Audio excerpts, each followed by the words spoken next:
ایک ساتھ 3 طلاقیں دینے کا شرعی حکم کیا ہے؟ اگر کوئی بندہ ایک ساتھ یا ایک ہی مجلس میں اپنی بیوی کو 3 طلاقیں دے دیتا ہے تو یہ کام خلاف سنت ہے۔ ایسا شخص کرنے والا بہت زیادہ گناہگار ہوتا ہے، جس کی وجہ سے اس بندے کو چاہیے کہ وہ صدقے دل کے ساتھ اللہ رب العزت کی بارگاہ میں توبہ اور استغفار کرے۔ لیکن اگر کوئی شخص ایک ہی مجلس میں یا ایک ساتھ اپنی بیوی کو 3 طلاقیں دے دیتا ہے تو قرآن و حدیث، صحابہ کرام، تابعین، تبع تابعین اور ائمہ اربعہ کے نزدیک ایک مجلس میں دی جانے والی 3 طلاقیں 3 ہی شمار ہوں گی، کیونکہ اللہ نے سورہ بقرہ کی آیت نمبر 230 کے اندر ارشاد فرمایا فَإِن طَلَّقَهَا فَلَا تَحِلُّ لَهُ مِن بَعْدُ حَتَّى تَنكِحَ زَوْجًا غَيْرَهُ۔ پھر اگر شوہر اپنی بیوی کو تیسری طلاق دے دے تو اب وہ عورت اس کے لیے حلال نہیں ہوگی جب تک کہ وہ دوسرے خاوند سے نکاح نہ کر لے۔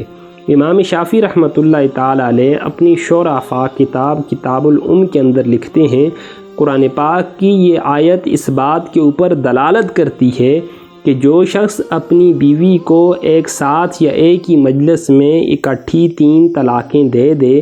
تو جب تک وہ عورت دوسرے شوہر کے پاس سے ہو کر نہ آ جائے اس وقت تک پہلے شوہر کے لیے وہ حلال نہیں ہو سکتی۔ احادیث مبارکہ سے بھی یہ بات ہمیں معلوم ہوتی ہے کہ ایک کلمہ یا ایک مجلس میں دی جانے والی 3 طلاقیں یہ 3 ہی شمار کی جاتی ہیں۔ طلاق ثلاثہ کے بارے میں حدیث طیبہ ہے، حضرت عائشہ بیان کرتی ہیں کہ ایک شخص نے اپنی بیوی کو 3 طلاقیں دے دیں۔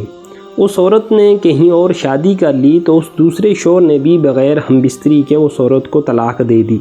اب آقا علیہ الصلوۃ والسلام سے یہ سوال، یہ مسئلہ پوچھا گیا کہ یا رسول اللہ صلی اللہ علیہ وآلہ وسلم، آیا یہ عورت اپنے پہلے خاوند کے لیے حلال ہے؟ تو اللہ کے نبی صلی اللہ علیہ وآلہ وسلم نے ارشاد فرمایا کہ جب تک یہ پہلے خاوند کی طرح دوسرے خاوند سے مٹھاس نہ چکھ لے اس وقت تک یہ پہلے خاوند کے لیے حلال نہیں ہے۔ حضرت سالم بیان کرتے ہیں کہ حضرت ابن عمر رضی اللہ تعالیٰ عنہ نے فرمایا، جس شخص نے اپنی بیوی کو اکٹھی 3 طلاقیں دیں تو یہ 3 طلاقیں واقع ہو جاتی ہیں، اور اس شخص نے اپنے رب کی نافرمانی کی، کیونکہ اس نے سنت طریقے کو چھوڑ کے طلاق دی اور اکٹھی 3 طلاقیں دی ہیں، اور حلال کاموں میں سب سے زیادہ جو اللہ رب العزت کو ناپسندیدہ ترین کام ہے وہ طلاق دینا ہے۔ اب یہ بات ذہن نشین کر لیں کہ ایک ساتھ اکٹھی 3 طلاقیں دینے کی صورت میں میاں اور بیوی کا نکاح ختم ہو جاتا ہے، اور اب وہ عورت اس بندے کے اوپر حرمت مغلظہ کے ساتھ حرام ہو جاتی ہے۔